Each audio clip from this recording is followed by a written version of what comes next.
name is Gevalletje and in this video I'm going to talk to you about Gevalletje Borderline by Kathelijn Hulshof. I'm trying to find locations but the light is alright. This is not too bad, I think, but some of the other places I tried it was just a bit too dark. This is maybe not the most interesting place, but well, I'm trying to film every video from a slightly different, Anyway, well, I'm at my parents' house.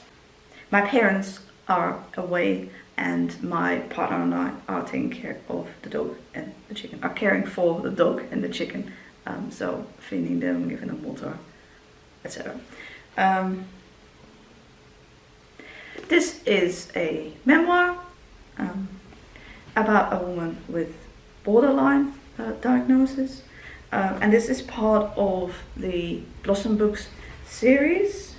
It's got a thing here, so others in this series is called Maar je ziet er helemaal niet autistisch uit by Bianca Tubbs. That was the first one, absolutely loved it. Then we have Drugs by Francine Regeling, which was about her life with ADHD. And then now we have Gevalletje Borderline, and Stake Your Loss is coming out in, well, later this year, so I'm really looking forward to that one as well, which is written by a woman with anxiety disorder, which I have as well. But this one was about Kathelijn and her borderline. Now I like this book, but I didn't love it as much as the other two that I've read so far, and that mainly boils down to one thing, and that is that the therapy that she followed had some fatphobic elements in it, and as someone who is fat, given that the help is meant to help people with mental health problems, I don't see why there would be a weight limit to that. So I know there's a therapy. The author doesn't seem to disagree with it. Now the therapy and everything no longer exists.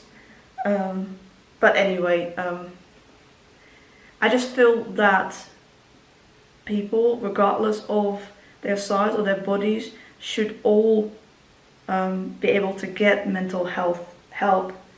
It was just a small part of the book, but it just, up until that point, I was really enjoying it. That just took me as well. It's just this specific like group therapy that she followed. So it's not the author's fault. She just told it like it is, but at the same time she didn't seem to disagree with it. Whereas I feel like if she had disagreed with it, she might have mentioned that. So that was just why I rated this like a 4 out of 5 or 8 out of 10 in my system rather than higher. But otherwise I enjoyed it. I didn't know lots about borderline before going into this book. All I really know came from a documentary I watched that was on a public TV channel many years ago that also had a documentary part about autism, and so I watched some of the other ones as well. But anyway, it was an interesting read. I liked learning about Kathelijn and her life. It was just that part. And another thing that is different in this book is that the other two were about autism and ADHD, and I feel both of those things, at least for me, because I am autistic and I have ADD, are things that I am. Like, especially autism is very connected to who I am as a person, whereas for borderline, in Katelijn's case, it's more something that she has, if that makes sense. Because she says later on, so she does a lot of work through therapy, and respect for all the work that she's gone through. That sounds really rough and tough. That she doesn't know if, having made all this progress, if she would still get this diagnosis, sort of thing. But that it doesn't really matter. Anyway, right here where it literally says, I am not my borderline. I mean, which that makes sense, but in that sense it was just, I don't know, it was just a bit different than I obviously loved the other two because I could relate to a lot of it, because I am autistic and I have ADD, and I have anxiety, so I really look forward to the one about anxiety that's coming out later this year. But yeah, so this one was nice, but just I didn't relate to like lots, but I mean I don't have to. I mean to some bits, but I don't have borderline, so as far as I know. But yeah, it was just the therapy bit, and where it says, I don't think I could still find it now, where, so it's basically this group therapy. It's very intensive, and at some point it says, so you're only allowed to even apply for it if you are not, and I'm paraphrasing this, overweight, which is a term I don't like anyway, but anyway, because then they feel you should work on your weight first. This center, okay, the organization doing the therapy, which doesn't exist anymore as such, but this was, I think, a couple of years ago, from what I recall, but not that long ago. Could be 2019, 2020, so it's not that, 2018, it's not that long ago. I don't quite recall. And then somewhere later on it says in the text that they have conversations with the therapists about progress and such. And at some point she says that they have to have a conversation about the things that are preventing you from doing the therapy properly. And then one of the things she mentions there is being overweight, and like I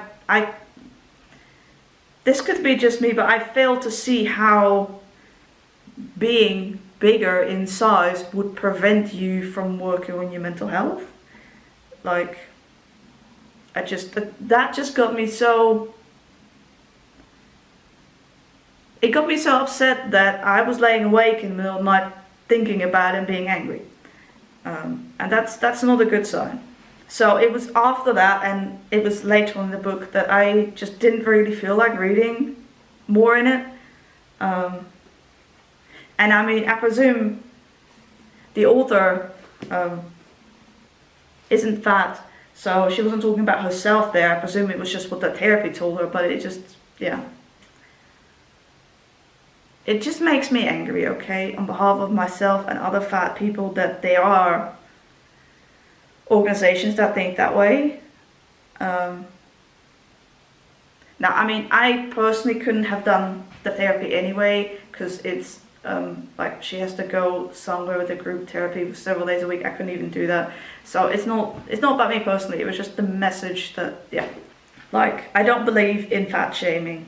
You know, I think everybody should be able to get mental help.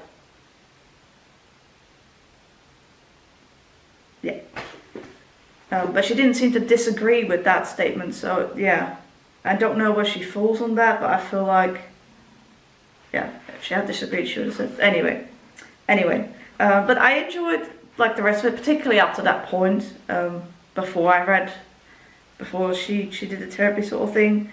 And then after, I was just kind of glad to finish it. I was still nice, but I found it really difficult to forget about, well, those things. And I was just less interested in reading about the therapy when I was just feeling so enraged at this organization that they can say that. I mean, yeah. But it is true that the health system in general, a lot of it still subscribes to diet culture and all that.